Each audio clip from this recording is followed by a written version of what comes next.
other than features pagdating sa industry, ah parang yun yung pinaka ano, memorable. Siyempre, during that time, nag-shift yung mindset ng mom ko na parang, ay, kaya naman pala. Parang may ibubuga Mm. naman pala. Parang Oo. gano'n. So parang, after noon, naging proud na siya. Tapos, siyempre, sinusuportahan niya na ako sa mga ginagawa ko in terms of photography. Sana all. Ayan.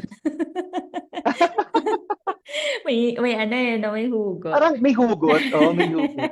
Parang kailangan lang ng ano yan, konting ano, explanation. Para, Oo. pero Konting ano, patunay pa, ganun.